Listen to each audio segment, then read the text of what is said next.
Hello, my name is Holly Chandler, and I will be discussing with you today my views against smoking in restaurants and other eatery establishments. From my research, I have discovered most people want smoking off the menu. If you are a non-smoker, ask yourself, do I want to be around anyone's secondhand smoke while I'm trying to enjoy my meal? As a non-smoker myself, I unfortunately have experienced being around people in a restaurant setting that smoked. There is nothing worse than having a beautiful plate of food sat in front of you, and you would love nothing more than to enjoy not only its taste, but its aroma as well.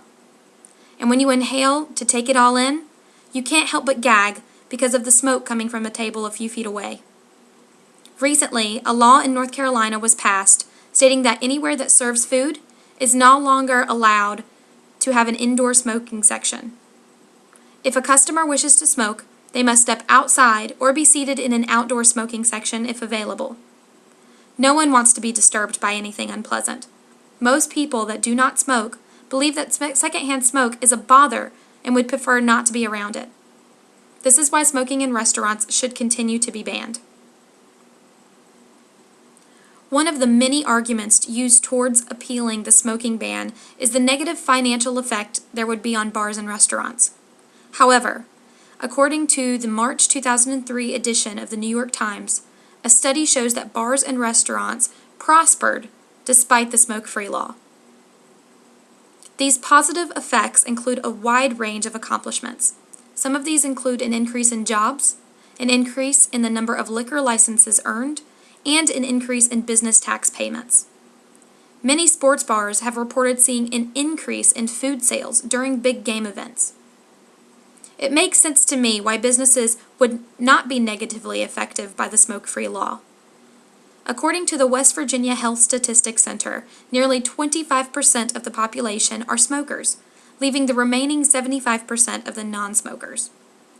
After the smoke-free law took effect, the 25% of the smoking population decreased their restaurant visits, while the remaining 75% of the population increased their restaurant visits. It is simple math.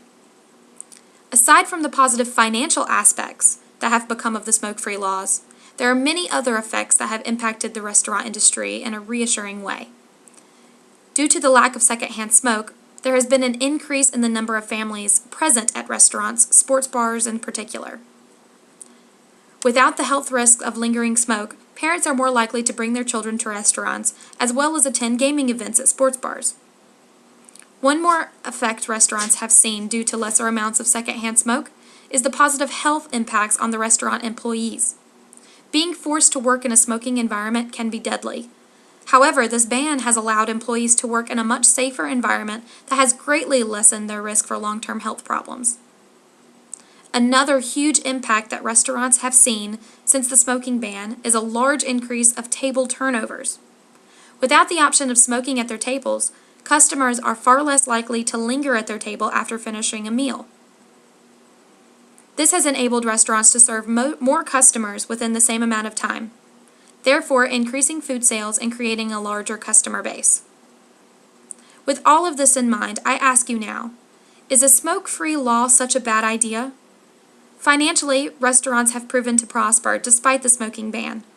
With lesser amounts of secondhand smoke, health factors for customers and restaurant employees have nearly vanished, and more customers are able to be served due to greater table turnover times.